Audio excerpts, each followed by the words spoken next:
Assalamualaikum warahmatullahi wabarakatuh. Ketemu kembali dengan Sila Maupun.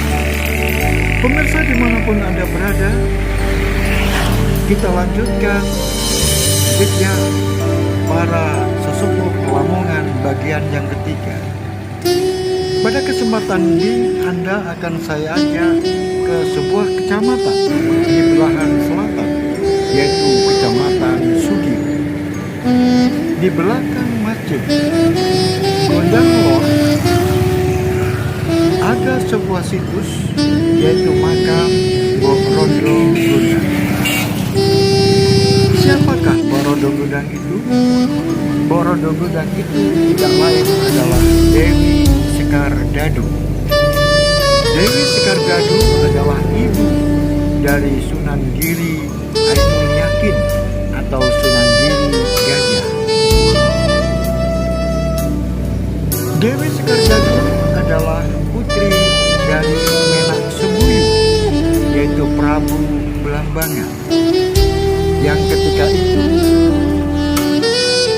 setelah menikah dengan Syekh Maulana SK, karena Bajul Sengoro, Patih dari Belambangan, merencanakan sebuah pembunuhan kepada suaminya, yaitu Syekh Maulana SK.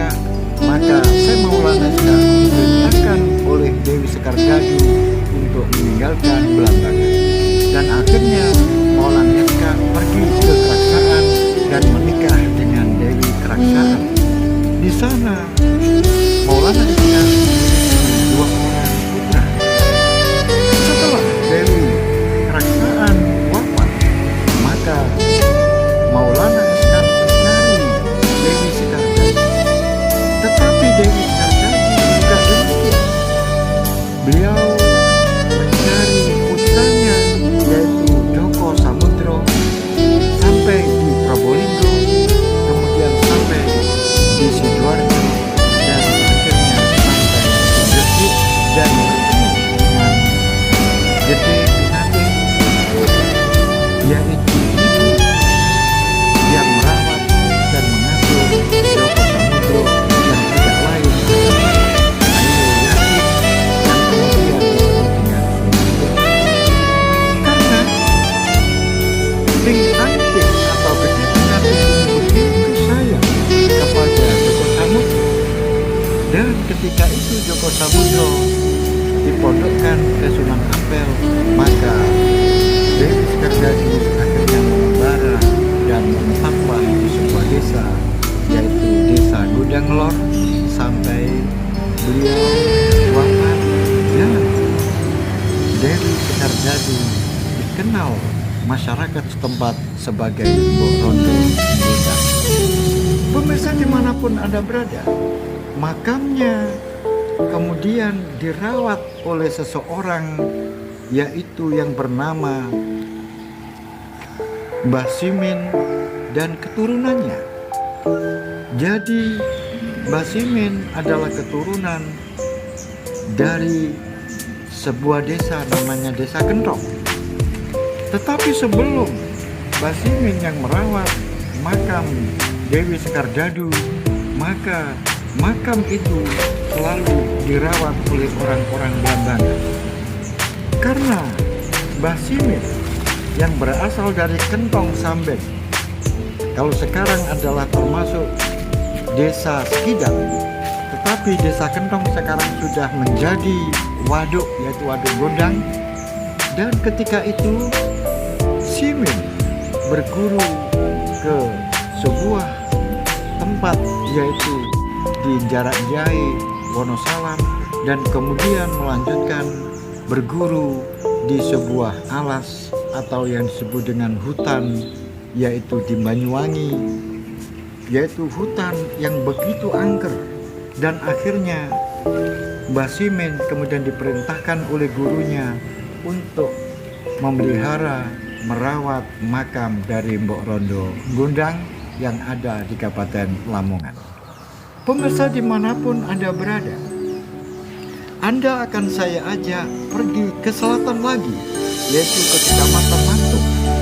Di Mantuk ada sebuah sendang yang sangat sakral, namanya Sendang Bulus. Sendang Bulus ini memiliki sejarah yang kaitannya dengan kewalian.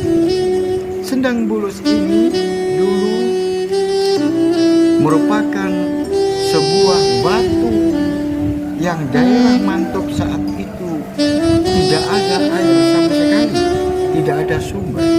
Akhirnya karena seseorang yang disebut dengan Jaran Sari itu melakukan kesalahan, maka Jaran Sari diperintahkan untuk pergi ke Gili dan menyampaikan bahwa permasalahan di daerah itu atau di daerah Mantuk dikarenakan kekurangan air, sehingga masyarakat dan orang-orang yang ada di sana mengalami kesusahan.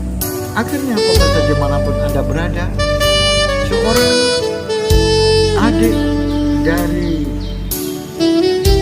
Sunan Dalem, yaitu yang disebut dengan Pangeran Sejomargi, kemudian mengutus Jaran Sari, dan kemudian oleh Sunan Dalem diberikan sebuah pusaka dan disuruh menancapkan pada sebuah batu, dan akhirnya batu setelah ditancapi pusaka itu, kemudian dicabut pusakanya, akhirnya mengeluarkan air, dan akhirnya air itu menjadi sebuah sendang, yaitu yang dikenal dengan Sendang Bulus. Dan sampai sekarang airnya masih terus mengalir. Pemirsa dimanapun Anda berada, akhirnya Pangeran Sejomargi, adik dari Sunan Dalem ini, menyebarkan agama Islam yang berada di daerah Mantuk, di daerah Tikung, di daerah Kembang Bau, dan di daerah Sambeng, serta di daerah-daerah di sekitarnya. Inilah makam dari Sunan Dalem yang disebut dengan Pangeran Sejomargi, yaitu adik dari Sunan Dalem yang biasanya orang Mantuk menyebut makam Sunan Wali. Pemirsa dimanapun Anda berada, di daerah Mantuk, makam ini berada di atas sendang yang disebut dengan Sendang Bulus, yaitu berjalan ke utara, kemudian terus berjalan ke barat, dan akhirnya setelah belok ke kiri atau ke selatan, maka ketemulah yang disebut dengan makam Mbah Wali atau Pangeran Sejomargi. Pemirsa dimanapun Anda berada, di dalam kompleks, maka kalau ingin masuk harus melalui undakan-undakan yang cukup lumayan tinggi, dan kemudian di sana ada cungkup dan dilengkapi dengan tempat-tempat yang apabila para pengunjung itu perlu istirahat, maka ada tempat-tempat untuk istirahat, dan kemudian di sana banyak pohon-pohon karena makam ini berada di sebuah bukit, dan di sekitar bukit itu adalah hutan pohon jati dan perkebunan masyarakat. Dan di sekitar pemakaman itu, kompleks pemakaman itu, maka ada pohon-pohon besar, terutama adalah pohon beringin dan pohon-pohon yang lain. Oleh sebab itu, kalau Anda berkunjung ke sana, maka hawanya cukup sejuk dan cukup menyenangkan, sehingga ketika kita berdoa memohon kepada Allah SWT, maka ada ketenangan tersebut.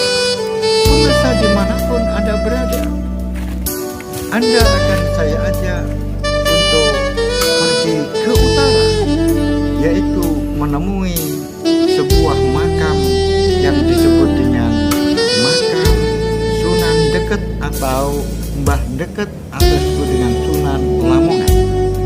Pemirsa dimanapun Anda berada, Sunan Deket atau Sunan Lamongan merupakan adik dari Sunan Prepek.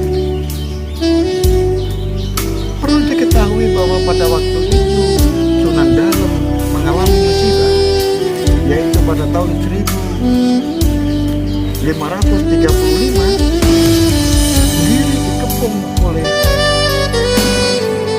Sengguru, yaitu sekutu dari Majapahit. Setelah Majapahit runtuh, maka Sengguru melakukan balas dendam untuk menghancurkan orang-orang yang beraliran agama Islam dan orang-orang yang bersekutu dengan Demak. Oleh sebab itu, saat genting pada waktu itu, kemudian Sunan Dalem sampai mengungsi ke pesisir utara, dan akhirnya adik dari Sunan Prapen pun kemudian mengungsi ke daerah dekat, dan akhirnya beliau menyebarkan agama Islam di sana dan kemudian dikenal dengan Sunan Lamongan atau Mbah Deket. Pemirsa dimanapun Anda berada, daerah yang disebut dengan Deket ini merupakan daerah yang dilewati rel kereta api. Oleh sebab itu, makam dari Sunan Lamongan atau Mbah Deket ini yaitu menyeberang rel, yaitu menuju, kalau dari jalan Pantura atau jalan raya, maka menuju ke selatan, kemudian berbelok kiri, dan akhirnya menemukan sebuah pintu yang di sini tertulis Panembahan atau Sunan, yaitu Sunan Deket atau Mbah Deket. Pemirsa dimanapun Anda berada, di dalam makam Mbah Deket ini merupakan sebuah bangunan yang isinya adalah hanya makam Mbah Deket atau Sunan Lamongan. Kemudian di sebelah kiri dari makam Mbah Deket ini, apabila kita menghadap ke utara, maka di sebelah kiri kita yaitu terlihat sebuah bangunan, yaitu bangunan makam yang disebut dengan Mbah Kuning. Kemudian kalau kita menuju ke belakang dari makam Mbah Deket atau Sunan Lamongan itu, maka di sana ada dua makam yang biasa orang di sana menyebut dengan Mbah Tukul atau Kakek Tukul. Pemirsa dimanapun Anda berada, di komplek pemakaman Sunan Lamongan ini banyak pohon-pohon besar. Di antaranya adalah ada sebuah pohon, yaitu bunga melati, yang begitu besar sehingga diperkirakan umurnya adalah ratusan tahun. Sedangkan apabila makam bagian dia dari belakang adalah seperti ini. Nah, ini adalah makam dari Mbah Tukul atau Eyang Tukul. Sedangkan di bagian kiri, apabila kita menghadap ke utara, maka di sana ada payung, dan kemudian ada makam yang ditutup dengan kain kuning, karena ini adalah makam dari Mbah Kuning. Pemirsa dimanapun Anda berada, area dari komplek Sunan Lamongan ini atau Mbah Deket ini cukup luas, dan ada bangunan masjid yang sejak zaman dahulu sebagai tempat beribadah bagi orang-orang yang ada di sana. Kemudian masyarakat diajari berbagai macam pengetahuan tentang agama, dan akhirnya orang-orang dekat atau masyarakat dekat menjadi pengikut dari Mbah Deket atau Sunan Lamongan. Pemirsa dimanapun Anda berada, ketika Gresik sudah dalam keadaan aman, yaitu para penyerbu, yaitu orang-orang Sengguru sudah kembali ke Sengguru, dan Kanjeng Sunan Dalem atau Sunan Giri yang kedua sudah kembali memerintah di Giri, maka Sunan Deket atau Mbah Deket ini diperintahkan untuk kembali ke Giri, tetapi beliau memilih untuk bersama dengan masyarakat yang ada di dekat dan menyebarkan agama yang ada di dekat sampai beliau wafat dan akhirnya dimakamkan di komplek yang disebut dengan komplek Mbah Dekat atau Sunan Wangku.